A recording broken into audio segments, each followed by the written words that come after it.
Nike commands 48% of the American athletic footwear market.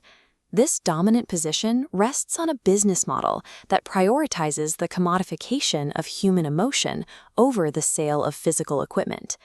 Every Nike campaign leverages emotional branding tactics, specifically the narrative of a hero working through adversity to emerge victorious. These ads are precision engineered to trigger the specific drive to overcome inner doubt. To authenticate this message, Nike aligns itself with supreme athletes like Michael Jordan, figures whose real-world success in the face of adversity validates the just-do-it ethos.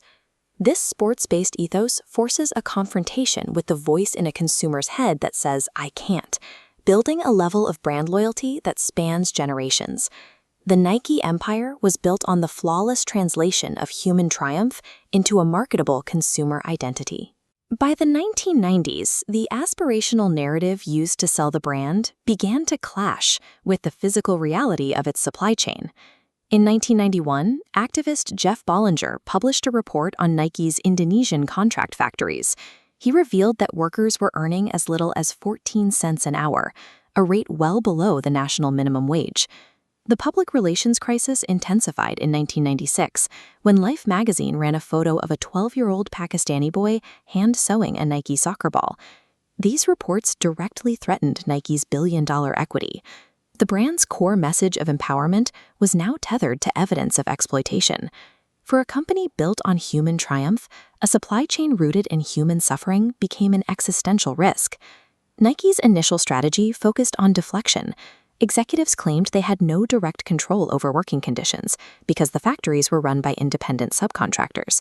This defense failed to stop a wave of public pushback. Across 40 universities, students launched Just Don't Do It campaigns and national hunger strikes, demanding their institutions cut ties with the brand.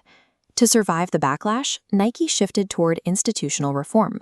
They established the SHAPE Code of Conduct and created a board-level committee for corporate responsibility.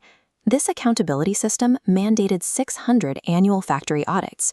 Facilities received a grade from A to D based on wage and safety compliance. Factories receiving a D faced immediate production halts, suspending business until they completed mandatory remediation.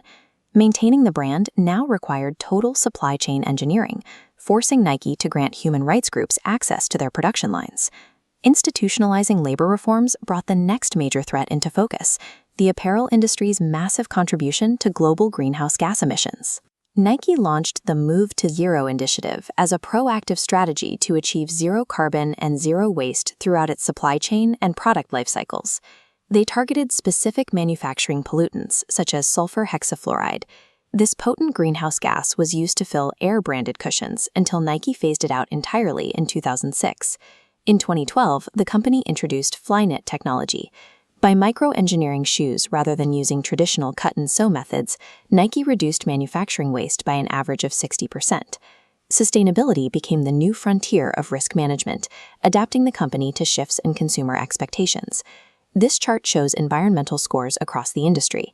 Nike leads competitors like Adidas and Under Armour, aiming to power all facilities with renewable energy and divert all factory waste from landfills by 2025. They turned these recycling metrics into high-end fashion. The Space Hippie shoe line utilizes factory scrap and recycled foam, effectively turning manufacturing waste into an aspirational product. By synthesizing their goals, Nike turned a manufacturing liability into a premium brand asset. However, corporate transparency is an ongoing process rather than a final destination. Allegations of forced Uyghur labor in 2020 and the tax avoidance details found in the Paradise Papers show that the tension between ethics and profit remains constant.